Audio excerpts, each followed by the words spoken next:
In the year 2000, a struggling company offered to sell itself for $50 million. Today, that same company is valued at over $300 billion. On one side of the table was the undisputed king of home entertainment. On the other, a desperate startup running out of cash.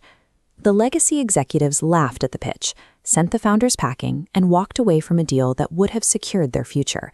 Instead, that rejection led directly to their own extinction.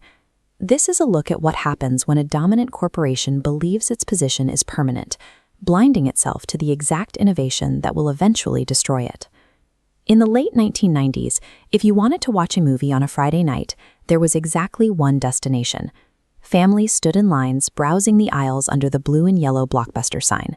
At its peak, the company operated more than 9,000 stores globally. They employed thousands of people to manage millions of captive customers who had no viable alternative. Supplying those customers required intense physical infrastructure. Every location was packed with wall-to-wall plastic tapes, meaning their inventory was permanently restricted by shelf space and geography. This model created inherent friction. Customers were forced to drive to the store, wait in line, and face severe financial penalties if they returned a tape even a few hours past the deadline. While Blockbuster was collecting those late fees, a tiny, unprofitable startup named Netflix was operating out of a small office in California, trying to figure out a different approach. Blockbuster appeared invincible because they monopolized the market, but their revenue relied on punishing their own customers, creating a structural weakness waiting to be exploited. By the year 2000, Netflix was bleeding cash. Their initial model wasn't generating profit, and the founders realized they needed an immediate lifeline to survive.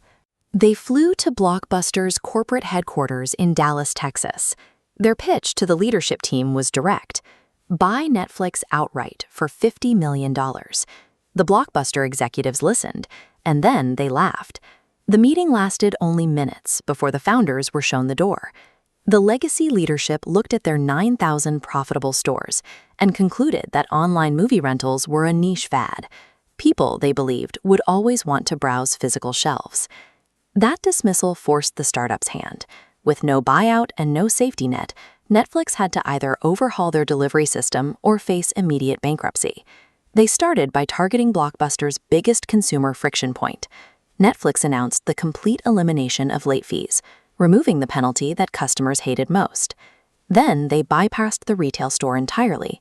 They utilized the existing postal system, sending lightweight DVDs directly to customers in simple paper mailers. Underneath that mail order operation, they were actively building out digital infrastructure, preparing for the moment when bandwidth could support delivering movies directly over the web. Entertainment was no longer an errand.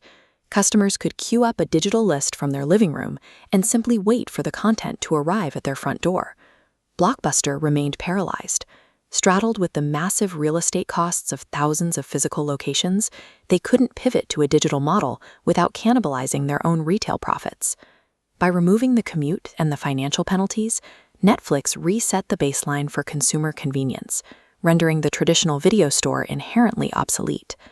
This chart shows Blockbuster's financial trajectory from the mid-2000s. As customers migrated to home delivery, retail revenue entered a terminal decline.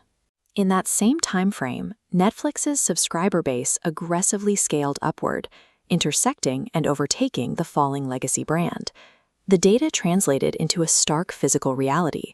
In communities everywhere, the iconic blue and yellow awnings were quickly covered up by massive liquidation banners. Unable to service their mounting debt or stop the bleeding, Blockbuster officially filed for bankruptcy protection in 2010. The locations that once held millions of tapes and commanded Friday night routines were stripped entirely bare, sold off fixture by fixture. The very real estate footprint that provided Blockbuster its monopoly ultimately became the financial anchor that dragged the entire corporation under. Today, Netflix operates as a digital titan, pushing content to hundreds of millions of screens across the globe with zero reliance on physical retail space. Blockbuster exists only as a piece of nostalgia, completely erased from the modern entertainment landscape. A company's massive scale and historical dominance offer absolutely no protection against an opponent that figures out how to remove friction for the consumer. A giant can always fall. The tiny startup dismissed in a boardroom today is building the exact tool that will break tomorrow's legacy empire.